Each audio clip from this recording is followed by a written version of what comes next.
सीताराम सीताराम सीताराम कहिए, जाही विधि राखे राम ताही विधि। यही भक्ति है, यही भजन है।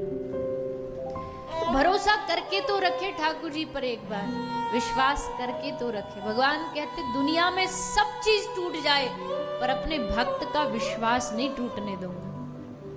प्रबल प्रेम के पाले पड़कर प्रभु को नियम बदलते देखा। एक बार विश्वास कर लो तो भरोसा थोड़ी तोड़ दूंगा। अपने नियम तोड़ देंगे ठाकुर जी।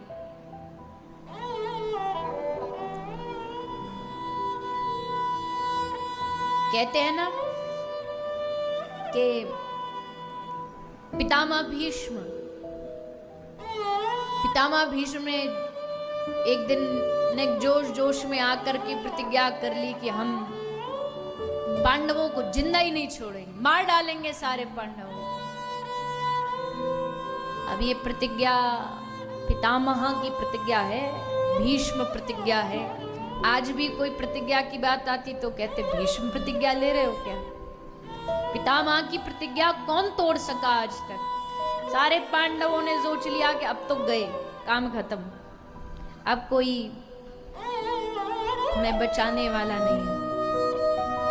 पर भैया जब बचाने वाले खुद साक्षात गोविंद हो तो फिर कौन भला मार सकता है? रात को द्रौपदी को लेके पहुंच गए। ठाकुर जी ने द्रौपदी को जगाया, उठ। द्रौपदी को उठा के हाथ पकड़ा और चलो दादा भीष्म के पास। तो द्रौपदी बोले आधी रात को, नेक्स्ट सुबह हो जान दो, उजाला हो जान दो। ठाकुर जी बोले जवाब प्रश्न उत्तर मत कर हमसे, सवाल जवाब मत कर, सीधा चल। और द्रौपदी का हाथ पकड़ के ले आए और जहाँ दादा भीष्म की कुटिया थी बोले घूंघट करके जा भीतर। और घूंघट करके द्रौपदी गई, पितामह को प्रणाम किया। और जैसे प्रणाम किया पितामह को लगा दुर्योधन की पत्नी आई, हमने बुलाई थी आशीर्वाद के लिए, तो हाथ उठा के आशीर्वाद दे दिया, सौभाग्यवती भव।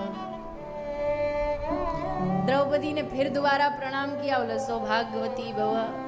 5 बार प्रणाम करके 5 बार आशीर्वाद ले लिया, फिर घूंघट उठा के बोली हे पितामह ये तो अनर्थ हो गया। एक तरफ आपकी प्रतिज्ञा पांडवों को नहीं छोड़ूंगा और दूसरी तरफ वरदान सौभाग्यवती भव। अब मारोगे कि हमारे पतियों को बचाओगे, करोगे क्या? पितामह समझ गए। पितामह ने मुस्कुरा के कहा द्रौपदी तू यहाँ खुद से तो आई नहीं है, तू अकेली तो आई नहीं है, पर तू ये बता तुझे लाने वाला कहाँ छुपा है? यहीं कहीं तेरे संगी आया होगा। द्रौपदी बोली हाँ आए तो हैं, बाहर बैठे हैं, जाइए मिल लीजिए। और पितामह दौड़ करके गए और जा करके सीधा भगवत चरणों में लेट गए। भगवान ने पितामह को अरे अरे क्या कर, उठो उठो उठो। और जैसे उठाया तो पितामह की काख से बगल से 2 पादुका चप्पल नीचे गिर गई। पितामह ने कहा ये चप्पल प्रभु आप तो अपनी वाली तो आप पहरे हुए हो, ये काय कौन की चप्पल है? तो पितामह बोले वो ठाकुर जी बोले पितामह क्या है ना, वो रात हो रही थी, द्रौपदी की चप्पलें बड़ी जोर जोर से आवाज कर रही थी, कोई जागता हमको आने नहीं देता, रोक लेता, सो मैंने उसकी चप्पल उठाई, अपने बगल में दबा करके उसको लेकर के आ गया।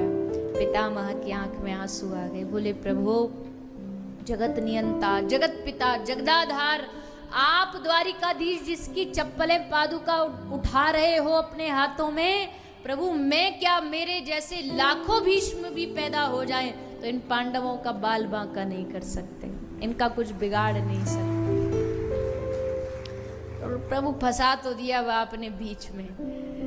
अब एक ही उपाय है, प्रतिज्ञा तोड़ना नहीं चाहता, प्राणों का त्याग, बस यही रास्ता बचा। और ऐसे कितने उदाहरण आए जहां भगवान ने अपनी, पितामह ने कहा अस्त्र, ठाकुर जी ने कहा अस्त्र नहीं उठाऊंगा, पितामह ने कहा उठवा के दिखाऊंगा, और देखो भगवान ने अपनी प्रतिज्ञा तोड़ दी। तो भी बड़ी सीधी सी बात है कि भक्ति का मतलब होता है भगवान पर विश्वास करना, उसकी हर बात में, उसकी हर की गई क्रिया में कोई ना कोई हमारा भला छुपा है, हमें समझ नहीं आता उस समय। एक बालक चाकू से खेल रहा, उसकी मैया चाकू छीन ले तो उस समय उस बालक को लगता है कि मैया हमारी दुश्मन है, हम तो इतना बढ़िया इस चाकू से खेल रहे हैं और ये खेलने नहीं दे रही। पर माँ को पता है चाकू से खेलेगा तो उंगली कट जाएगी। ऐसे हमारे ठाकुर जी हैं, वो जानते हैं कब इसके लिए क्या चीज की जरूरत है। एक महात्मा जी बड़ी सुंदर बात कहते हैं, देखो भैया भक्ति में होना चाहिए समर्पण। समर्पण कैसा? जितना आपका समर्पण उतना उस तरफ से भगवान संभाल लेंगे। अगर आपका समर्पण 50% है तो भगवान बाकी के जो 50% बचे वो संभाल लेंगे। जिस दिन आपका समर्पण 60% हो गया, भगवान तो उसको 60% संभाल। जिस दिन 100% हो गया, ठाकुर जी 100% हमारे उस जीवन की नैया को अपने हाथ में संभाल। होता क्या है, एक छोटा सा बच्चा होता है, 2-3 महीने का बच्चा। उस 2-3 महीने के बच्चे की देखभाल कौन करता है?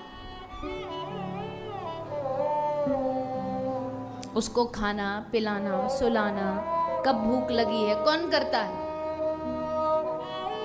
बोलो ना जोर से, माँ। बच्चे को कहना तो नहीं पड़ता कि अब जी 12 बज गए, लाओ हमारे दूध का समय हो गया, 12 बज गए इसके दूध का समय हो गया, ये माँ ध्यान रखती है। अब इसके भूख का समय हो गया, कौन ध्यान रखेगा? उसकी माँ ध्यान रखेगी। जब बच्चा कुछ भी नहीं करता तो सब कुछ उसकी माँ करती। लेकिन अब बच्चा थोड़ा थोड़ा बड़ा होने लगा, 7, 8, 9 साल 10 साल का हो गया। अब बच्चा कुछ कुछ करने लगता है, और जब बच्चा कुछ कुछ करने लगता है तो माँ कुछ कुछ उसका करना काम छोड़ देती है।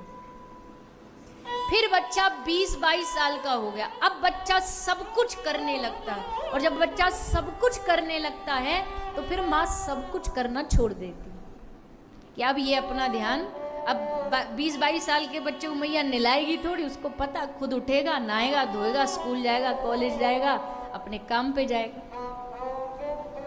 ठीक वैसा ही भगवान का समर्पण का नियम। जब हम